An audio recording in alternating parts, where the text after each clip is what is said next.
कल प्रदोष पड़ेगा। बुधवार की प्रदोष पड़ती है तो शिव रजत भवन में निवास करते हैं।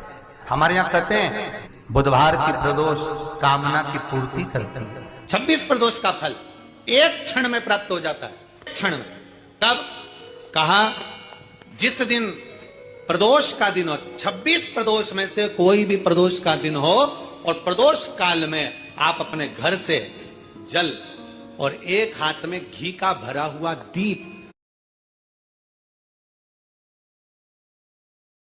प्रदोष का दिन हो और प्रदोष काल में आप अपने घर से जल और एक हाथ में घी का भरा हुआ दीप लेकर जिस दिन शंकर के मंदिर में जाते हो, शंकर को जल चढ़ाकर हाथ का स्पर्श जलाधारी पर कर कर शिव मंदिर में दीप प्रज्वलित कर देते हो, 26 प्रदोष का पुण्य फल उसी क्षण प्राप्त होगा। 26 प्रदोष का फल एक ही दिन में, एक ही क्षण में प्राप्त हो जाता है। 26 प्रदोष। शमी की जो पत्ती होती है,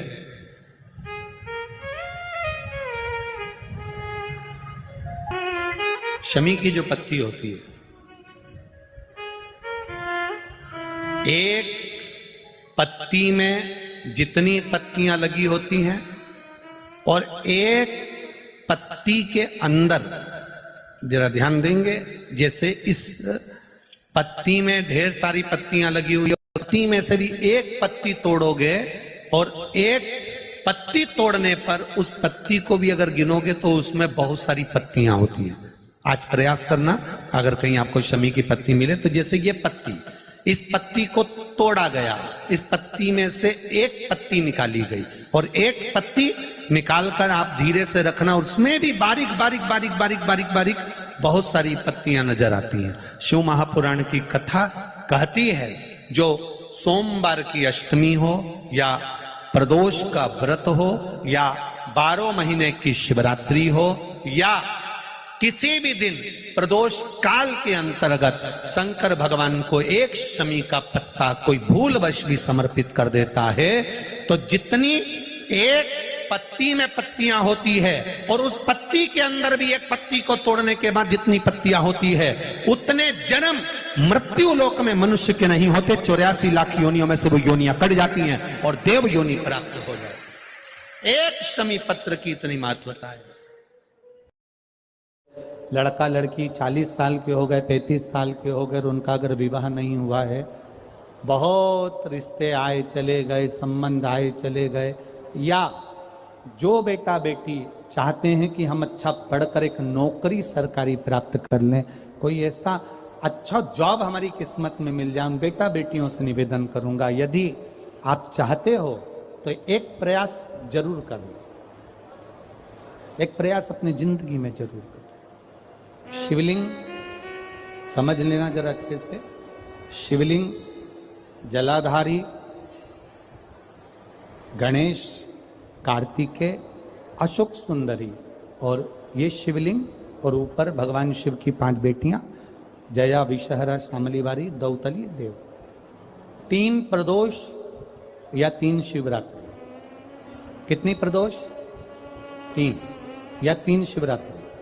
मेरा बेटा बेटियों से निवेदन है, जो अच्छी पढ़ाई कर रहे हैं, मेहनत करो, अच्छा पढ़ो और मेहनत के साथ में जब कंपटीशन एग्जाम में बैठने का समय आए, 3 स्थान जहां पर आपको प्रथम अशोक सुंदरी, अशोक सुंदरी की जगह पर जब आप बेलपत्र समर्पित करेंगे तो डंडी का मुख जहां से पानी बहता है उस स्थान पर रखेंगे। दूसरा शमी का पत्ता, शमी का पत्ता। दूसरा शमी के पत्र को देवादिदेव महादेव पर जब आप समर्पित करेंगे तो उसका डंडी का मुख भी जहां से जल बहता है उस ओर रखेंगे। और तीसरे नंबर पर है आंख का पुष्प। एक पुष्प होता है आंख का सफेद और एक पुष्प होता है हल्का सा नीला। करें दर्शन आप लोगों ने, जम के तो बोलो जरा, करें ना। एक सफेद होता है, एक हल्का सा नीला होता है। सफेद आंख का जो पुष्प होता है वो केवल देवादिदेव महादेव का एक स्वरूप होता है, और हल्का सा जिसमें गुलाबीपन नीलापन होता है वो शिव, पार्वती, गणेश, कार्तिकेय, अशोक सुंदरी, जया, विषहरा, सामरीवारी, दौतली, देव और शिव जी के जितने गण हैं उन सबका प्रतीक होता है। तो तीसरे नंबर का जो आंख का गुलाबी कलर या हल्का नीला सा जो पुष्प होता है, उस 5 पुष्प का गुच्छ मां जगत जननी का जो स्थान है जलाधारी, जहां अगर आप इधर बैठे हो तो उसकी विपरीत दिशा, इधर बैठे हो तो उसकी विपरीत दिशा, इधर बैठे हो तो उसकी विपरीत दिशा, विपरीत दिशा में उस पुष्प को समर्पित करना है।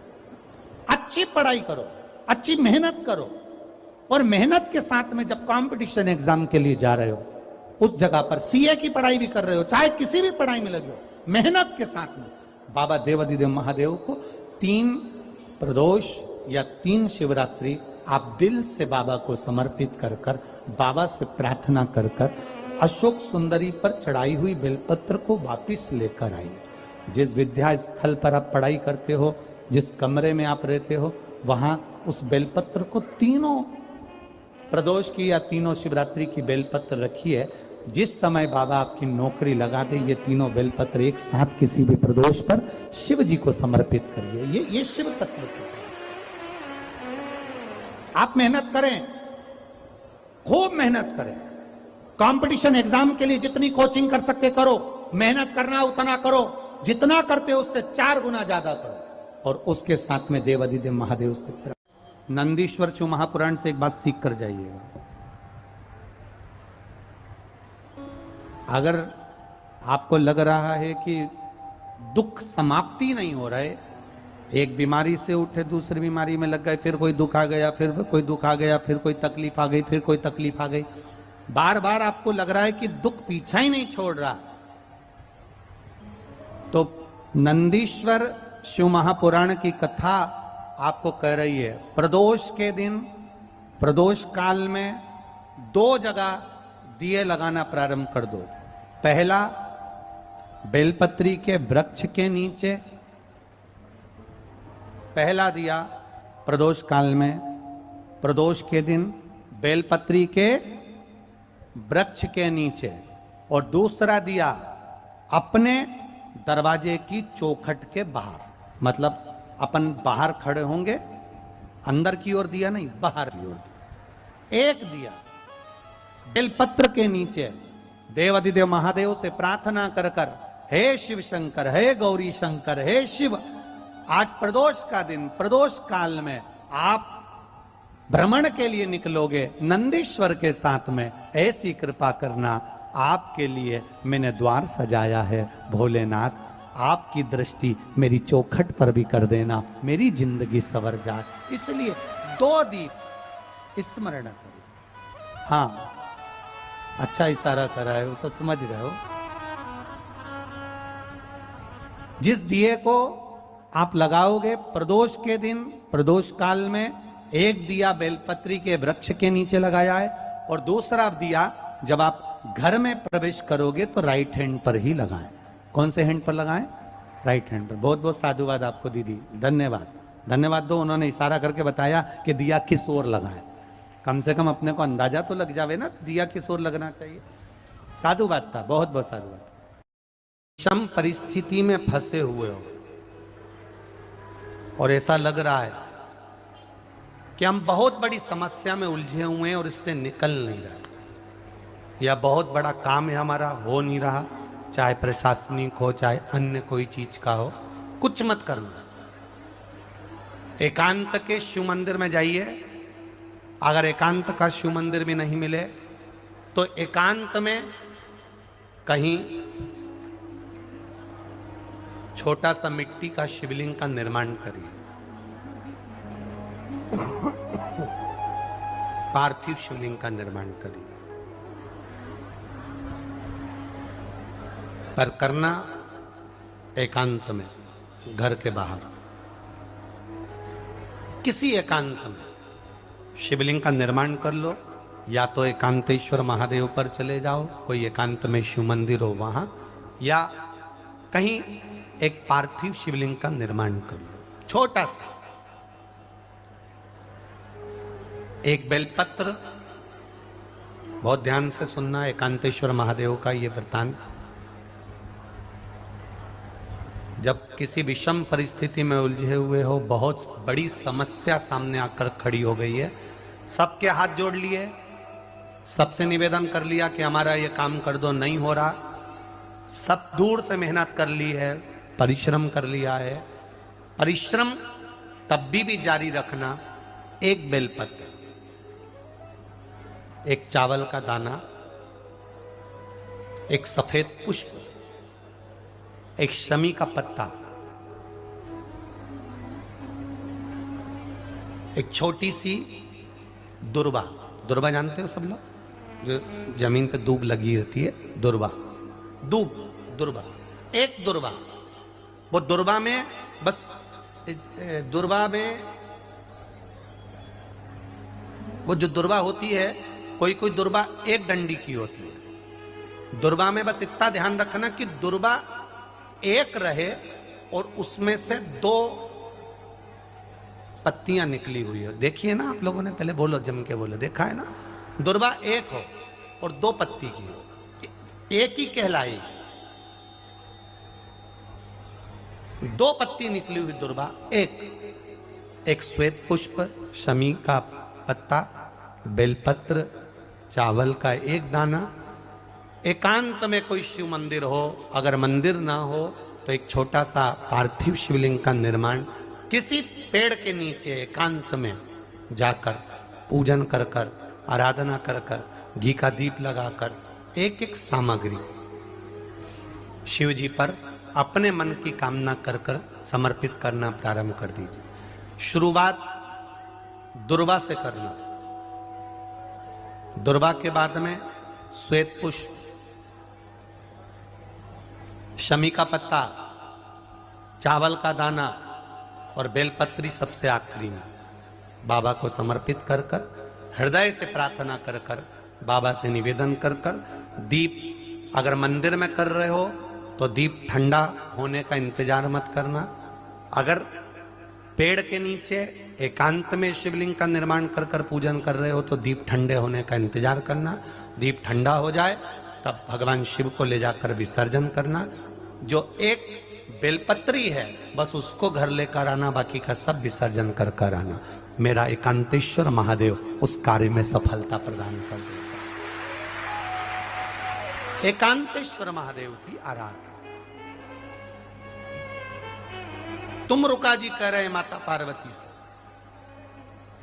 पार्वती आप शिव जी की आराधना करो, मना नहीं, पर शंकर की आराधना में कीर्ति को, वैभव को पीछे छोड़। एकांत में बैठा हुआ महादेव, एकांतेश्वर महादेव की मूलता यह कहती है, महत्वता यह कहती है कि आप अपने अहंकार से दूर हो जाओ। अहम से दूर होकर मेरे करीब में आओगे तो तुम्हें खाली नहीं रखूंगा, झोली भर कर ही भेजूंगा। वो एकांतेश्वर। प्रदोष का दिन, प्रदोष काल, शाम का समय, भगवान देव अधिदेव महादेव माँ जगतजननी पार्वती जी के साथ में भ्रमण पर निकले। देखिए, अगर प्रदोष का व्रत नहीं कर सकते, प्रदोष के दिन आप व्रत नहीं कर सकते, मान लो आपसे भूखा नहीं रहा जाए, प्रदोष का व्रत नहीं कर सकते, प्रदोष के दिन आप भूखे नहीं रह सकते, मंदिर भी नहीं जा सकते, दिया भी नहीं लगा सकते, तो शिव महापुराण की कथा कहती है कि प्रदोष के दिन, प्रदोष काल में अपने ही दरवाजे के पास देवाधिदेव महादेव का स्मरण कर कर लक्ष्मी की वृद्धि के लिए, कार्य सिद्धि के लिए, संपदा को प्राप्त करने के लिए आप अपने ही दरवाजे के पास में एक दीप लगा सकते हो। कौन से दिन? प्रदोष के। एक बात और अच्छे से समझ लीजिए, जो बच्चे चिड़चिड़े होते हैं, चाहे घर में बेटे हों, बहुएं हों, सास हो, ससुर हो, परिवार में छोटे छोटे बच्चे हों, चिड़चिड़ प्रवृत्ति करते हों या चिड़चिड़ा स्वभाव हो, जरा जरा सी बात में क्रोध आ जाता हो, बोलने का भान नहीं रह पाता हो, शब्दों के बाण चलते हों, तो महाराज प्रदोष के दिन, प्रदोष काल में बेलपत्री के पेड़ के नीचे एक जो पत्ता आपके पास में हो, पान का मिल जाए तो पान का, पीपल का मिल जाए तो पीपल का, बेलपत्र का मिल जाए तो बेलपत्र का, उस पत्ते पर मात्र थोड़ा सा शहद और 7 दाने चावल के रखकर घी का दिया लगा दो महाराज, और थोड़ा सा जल हाथ की अंजलि में लेकर भगवान देवाधिदेव महादेव का स्मरण कर कर कि इस बेलपत्री के वृक्ष के नीचे माता लक्ष्मी, पार्वती, सरस्वती विराजमान है। इसी बेलपत्री के पेड़ के नीचे मेरे देवाधिदेव महादेव का 12 ज्योतिर्लिंग का स्वरूप प्रकट है। उनका स्मरण कर कर जल चढ़ा दीजिए और उसका स्मरण कर लो जो चिड़चिड़ प्रवृत्ति करता हो, क्रोध करता हो, जिसको बोलने का भान नहीं होता हो, सम्मान नहीं देता हो, अपशब्द कहते हो, उनका स्मरण कर कर आप छोड़ेंगे।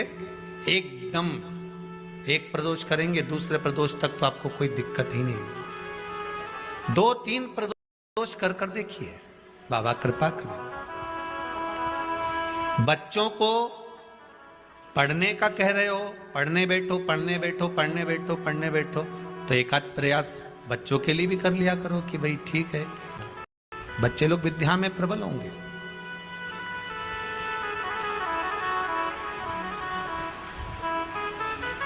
शिव उपासना का जो फल है वह 1000 गुना का लगे।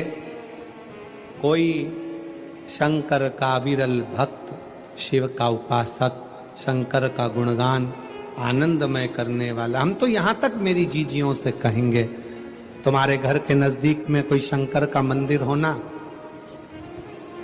ओ मेरी बहनों, मेरी जीजियों, मेरे जीजाओं, मेरी बेटियों, बेटाओं, तुम्हारे नजदीक में अगर शंकर का मंदिर हो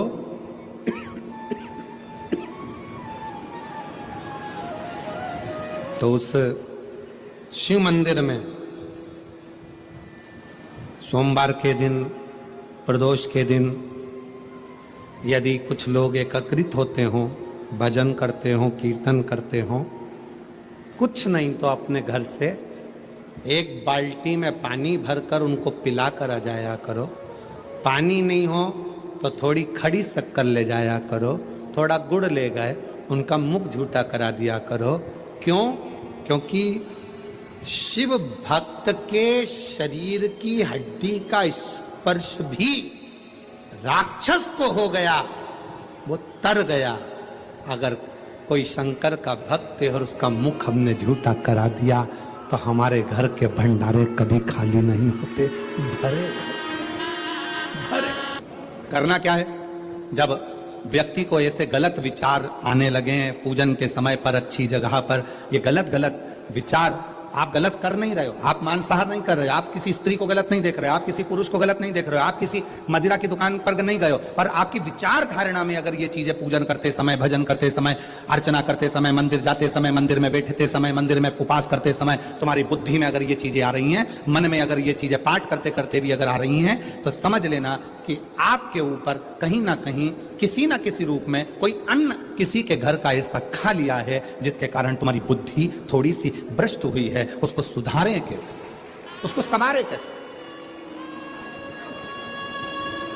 अब किसी ने यही प्रसंग को सुनकर कहा, गुरुजी अगर किसी के घर का अन्न खाया है तो अन्न खाने के बाद तो वो पच गया, पचने के बाद वो गंदगी में निकल भी गया। अब तो वो विचार आना बंद हो जाना चाहिए। अब तो 1 साल हो गया, 2 साल हो गया, 1.5 साल हो गया, 6 महीना हो गया, तो भी वही विचार आ रहा है। तो हमारा निवेदन है, भोजन करने के बाद भोजन पच जाता है, भोजन करने के बाद भोजन समाप्त भी हो जाता है, पर उस भोजन से जो रक्त की 4 बूंदें बनती हैं वो इस शरीर में दिन रात तुम्हारे मरते दम तक दौड़ती रहती है शरीर में, वो रक्त की बूंद चलती रहती है। इसलिए विचार 1 साल 2 साल 4 साल 6 साल 15 साल जैसे चलते रहते हैं। उस विचारों को, गलत सोच को, गलत विचारों को, गलत दृष्टि को समाप्त कैसे करें? मेरी जीजियों, मेरे जीजाओं, मेरी बेटियों, बेटाओं, मेरी माताओं, मेरे भाई, मेरे बांधव, अपने को भी अगर गलत विचार आते हो, पूजन के समय पर पाठ करते करते गलत जगह पर अपना मन जा रहा हो, तो 5 प्रदोष, एक कटोरी में 1 चम्मच घी, गाय का, देसी गाय का 1 चम्मच घी, 1 चम्मच भी ना हो तो आधी चम्मच घी, आधी चम्मच भी अगर घर में ना हो तो 2 बूंद घी, 2 बूंद भी ना हो तो देसी गाय का 1 बूंद घी अपनी हथेली में मध्य में लगाकर, जो शंकर भगवान का, भगवान शिव जी का जो शिवलिंग होता है, उस शिवलिंग के ऊपर के भाग पर अपनी हथेली को रखकर, और जो अशोक सुंदरी वाली जगह है उस जगह पर अपनी हथेली का घर्षण करना चाहिए। लगभग 5 प्रदोष अगर आपने कर लिया तो निश्चित है आपकी बुद्धि में कभी गलत विचार पूजन करते समय आएगा ही नहीं, और गलत दृष्टि की ओर जाओ।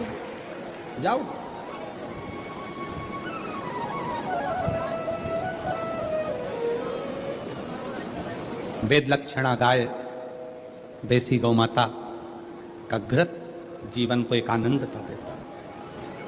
आनंद।